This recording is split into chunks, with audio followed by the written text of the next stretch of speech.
कुछ किस्से कुछ कहानियां। अतुल विश्नोई की जुबानी, कुछ किस्से कुछ कहानी।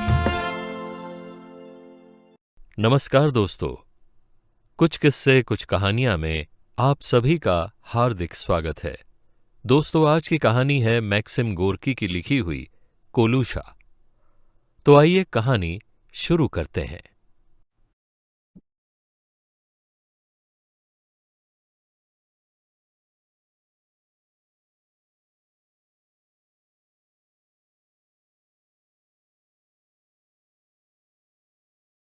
कब्रिस्तान का वो स्थान जहां भिखारी दफनाए जाते हैं।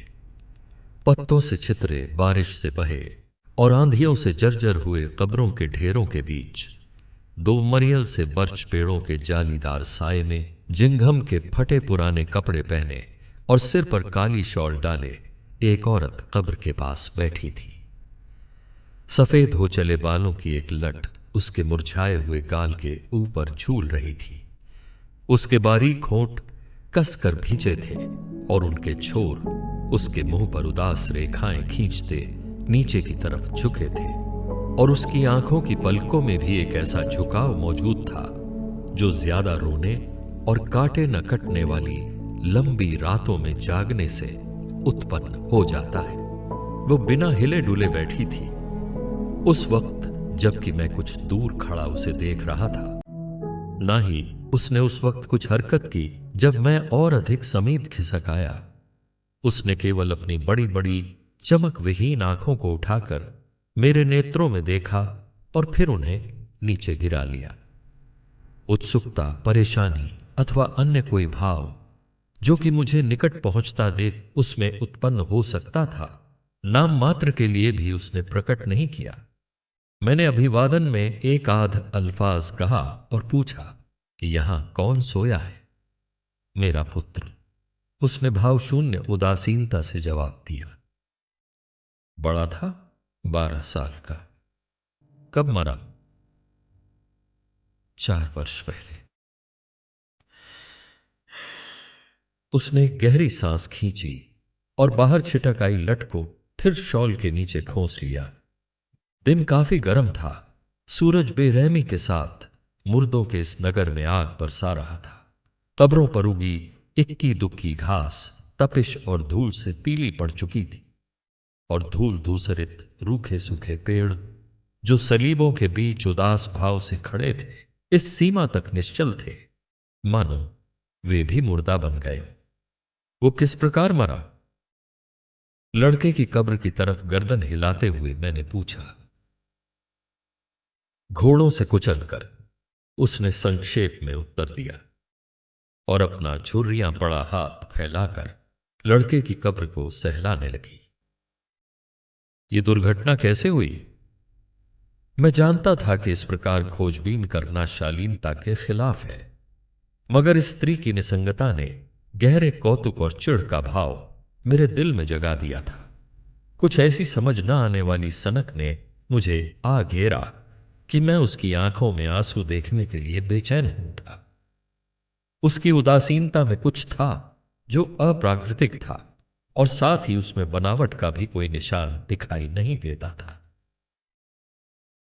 मेरा उत्तर सुनकर उसने एक बार फिर अपनी आंखें उठाकर मेरी आंखों में देखा, और जब वो सिर से पांव तक मुझे अपनी नजरों से परख चुकी तो उसने एक हल्की सी सांस ली और गहरी उदासी में डूबी आवाज में अपनी कहानी सुनानी आरंभ की। घटना इस तरह घटी। उसका पिता गबन के अपराध में 1.5 साल के लिए जेल में बंद हो गया। इस समय में हमने अपनी सारी जमा पूंजी खा डाली। यूं हमारी वो जमा पूंजी कुछ ज्यादा थी भी नहीं। अपने आदमी के जेल से छूटने से पहले ईंधन के स्थान मैं हॉर्स रेडिश के डंठल जलाती थी। जान पहचान के एक माली ने खराब हुए हॉर्स रेडिश का गाड़ी भर बोझ मेरे भवन में भिजवा दिया था। मैंने उसे सुखा लिया तथा सूखी गोबर लीद के साथ मिलाकर उसे जलाने लगी। उससे भयंकर धुआं निकलता और खाने का जायका खराब हो जाता। कोलूशा स्कूल जाता था। वो काफी तेज और किफायतशार लड़का था। जब वो स्कूल से घर लौटता तो सदैव एक आध कुंदा अथवा लकड़ियां जो रास्ते में पड़ी मिलती उठा लाता। बसंत के दिन थे तब, बर्फ पिघल रही थी और कोलोशा के समीप कपड़े के जूते के सिवा पैरों में पहनने के लिए और कुछ नहीं था। और जब वो उन्हें उतारता तो उसके पांव लाल रंग की तरह लाल निकलते। तभी उसके पिता को उन लोगों ने जेल से घोड़ा गाड़ी में बैठाकर घर पहुंचा दिया। जेल में उसे लकवा मार गया था। वो वहां पड़ा मेरी तरफ देखता रहा। उसके चेहरे पर एक कुटिल सी मुस्कान तैर रही थी। मैं भी उसकी ओर देख रही थी और दिल ही दिल में सोच रही थी, तुमने ही हमारा ये हाल किया है और तुम्हारा ये दोजख मैं अब कहां से भरूंगी। एक ही कार्य मैं तुम्हारे साथ कर सकती हूं, वो ये कि तुम्हें उठाकर किसी जोहड़ में पटक दूं। मगर कोलूशा ने जब उसे देखा तो चीख उठा। उसका चेहरा धुली हुई चादर की तरह सफेद पड़ गया और उसके गालों पर से आंसू बहने लगे। ये क्या हो गया है मां? उसने कहा। ये अपने दिन पूरे कर चुका, मैंने कहा। और इसके बाद स्थिति बद से बदतर होती गई। काम करते करते मेरे हाथ टूट जाते, मगर पूरा सिर मारने पर भी 20 कोपेक से ज्यादा न मिलते। सो भी तब जब भाग्य से दिन अच्छे होते। मौत से भी बुरी स्थिति थी। अक्सर मन में आता कि मैं अपनी जिंदगी का अंत कर दूं।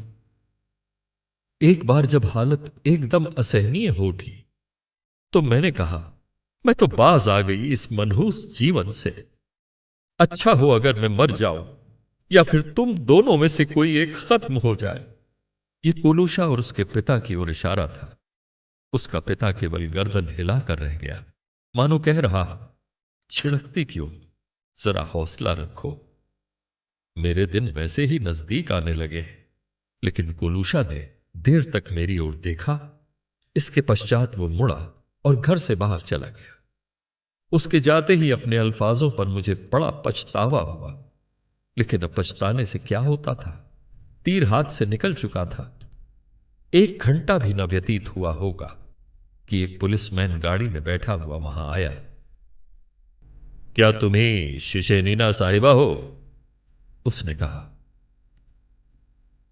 मेरा दिल बैठने लगा। तुम्हें अस्पताल में बुलाया है। तुम्हारा लड़का सौदागर अनोखिन के घोड़ों से घायल हो गया है। गाड़ी में बैठकर मैं सीधे अस्पताल के लिए चल दी। ऐसा प्रतीत होता था जैसे गाड़ी की गद्दी पर किसी ने गर्म कोयले बिछा दिए हों, तथा मैं रह रहकर अपने को कोच रही थी। अभागी स्त्री, तूने ये क्या किया? अंततः हम अस्पताल पहुंचे। कोलूशा पलंग पर पड़ा पट्टियों का बंडल मालूम होता था। वो मेरी तरफ मुस्कुराया और उसके गालों पर आंसू ढरक आए। फिर फुसफुसा कर बोला, मुझे क्षमा करना मां। पैसा पुलिसमैन के समीप है। पैसा? कैसा पैसा? ये तुम क्या कह रहे हो? मैंने पूछा। वही जो लोगों ने मुझे सड़क पर दिया था, तथा अनोखिन ने भी, उसने बताया। किस लिए? मैंने पूछा। इसलिए, उसने कहा, और एक हल्की सी कराहट उसके मुख से निकल गई।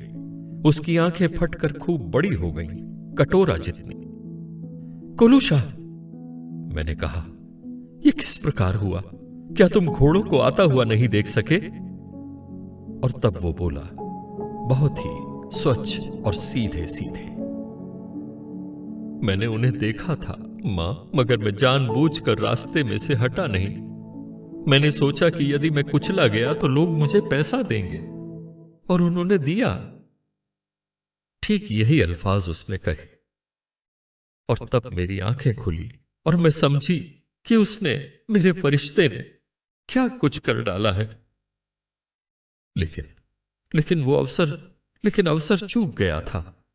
अगली सुबह वो मर गया। उसका दिमाग अंत तक साफ था और वो लगातार कहता रहा, दद्दा के लिए ये खरीदना, वो खरीदना, और अपने लिए भी कुछ ले लेना, मानो दौलत का अंबार लगा हो। वस्तुतः वे कुल 47 रूबल थे।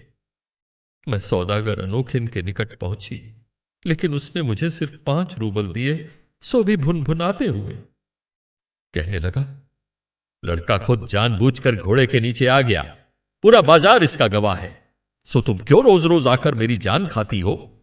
मैं कुछ भी नहीं दूंगा। मैं फिर कभी उसके निकट नहीं गई। इस तरह वो घटना घटी। समझे युवक? उसने बोलना समाप्त कर दिया और पहले की तरह अब फिर सर्द और निसंग हो गई। कब्रिस्तान शांत और सुनसान था। सलीब मरियल से पेड़, मिट्टी के ढूह और कब्र के समीप इस शोकपूर्ण मुद्रा में बैठी ये मनोविकार शून्य स्त्री, इन सब वस्तुओं ने मुझे मृत्यु और मानवीय दुख के विषय में सोचने के लिए बाध्य कर दिया। लेकिन आसमान में बादलों का एक धब्बा तक नहीं था और वो जमीन पर झुलसा देने वाली अग्नि बरसा रहा था। मैंने अपनी जेब से कुछ सिक्के निकाले और उन्हें इस औरत की ओर बढ़ा दिया, जो किस्मत की मारी अभी भी जी रही थी। दुख न करो युवक, आज के लिए मेरे पास काफी है, आगे के लिए भी मुझे ज्यादा नहीं चाहिए। मैं एकदम अकेली हूं इस दुनिया में, एकदम अकेली। उसने गहरी सांस खींची और अपने पतले होंठ एक बार फिर उसी दुख से बलखाई रेखा में भींच लिए।